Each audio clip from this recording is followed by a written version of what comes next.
I was there with Compassion International, there to visit my child, to see some of the work of the Salvation Army. And I was really excited to go because Haiti is the first Black republic in the world. So Haiti's the country that, 700,000 enslaved Africans were taken from Africa and put in a French colony to work. And it was one of the most lucrative French colonies in history. One of those slaves had this idea that maybe they weren't born to be slaves.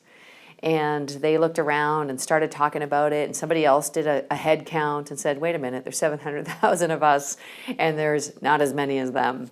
I think we have a good chance here. And it sparked a revolution. And it sparked a revolution where it was the first time in history where sort of this enslaved Black population from Africa overthrew their oppressor and took the independence of their own futures. And so I was really excited because I've been studying freedom and slavery for a long time, helping women get out of prostitution for about 22 years now, and out of human trafficking and combating human trafficking and all that, a student of sort of a lot of those movements. And so I was really excited to visit Haiti. So remember I went, I was just like, I'm in the first Black republic. And those reverberations of revolution kind of went across the world, put some fear in slave owners, and also put some resolve in people who were understood that they weren't born to be slaves either. And so it had this beautiful sort of melody that went across the earth. And I was there and I was excited, and I was speaking to some of the leaders from Haiti and just asking, tell me a little bit about the things that are facing Haiti right now, the challenges that they face. And one, of course, was political corruption. It's one of the most corrupt countries on the planet. And the other, which was so disturbing to me because of this fact, I think, that I knew about Haiti, is that one of the fastest growing crimes in Haiti is slavery.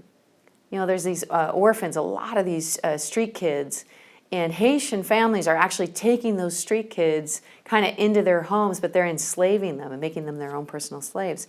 And it's this massive growing problem in Haiti. And just the irony of it, the depth of the depth of it just sort of struck me when I was in Haiti, and I thought, what are the chances of the very people who represent this possibility of freedom being the very people who now are participating in enslaving their own people? How does that happen? And of course, it's not just about Haiti. This is the biggest story. Are the very people that God sets free, the very ones that sort of represent this freedom assignment that God has for everybody. Everybody was born to be free. This is an inherent right inside of every person. That's why slavery doesn't fit us. And yet, those same people that God sets free are subject again to this yoke of slavery. Oppression comes in another form. It comes in a different way, but it comes nonetheless.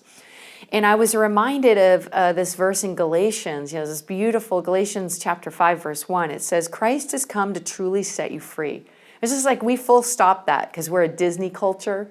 So we're just yeah. And then we tell the story of our salvation, that Christ came and set us free, which is a true story and it's fantastic, except that we end there. But Paul doesn't end there because he lives in a real world and he wants to see freedom take shape for real life and not just set people free in one moment, but actually have a people who stay free. And he says, Christ has come to truly set us free. So be free then, and don't let slavery come again. And it's like Paul knows, because he works with people too, and he works with churches too, and he works with Christians too, who've had this moment of salvation, but who find themselves slipping into oppression one more time, into the bondage that actually once they were delivered from.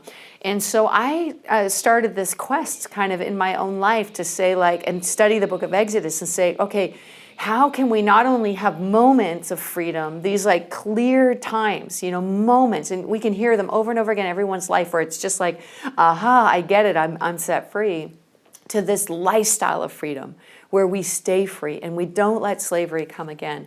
And I felt like the Lord gave me a few principles along those lines I'd love to share with you. And the first is to believe it's possible to be truly free.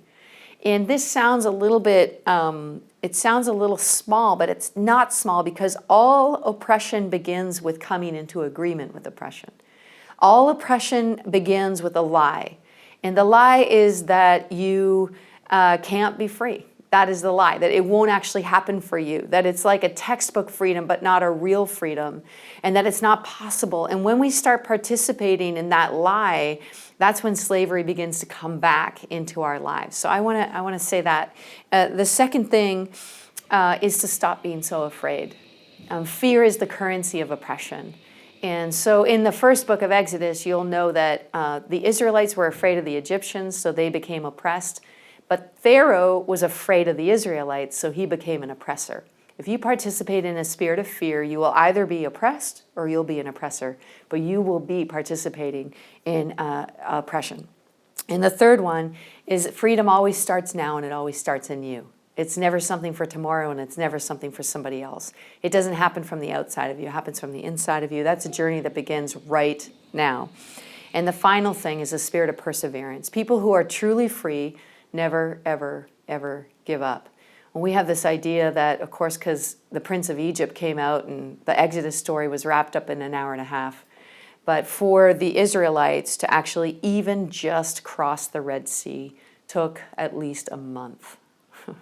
At least a whole month of just walking across the bottom of a muddy bank till they got to the other side and thought, now we're going to die. I mean, this journey to freedom, you can ask Nelson Mandela, you can ask William Wilberforce, who spent a whole life, you can ask almost any person who's come before us as a bastion of freedom, as someone who's represented salvation, to say this is a lifelong work.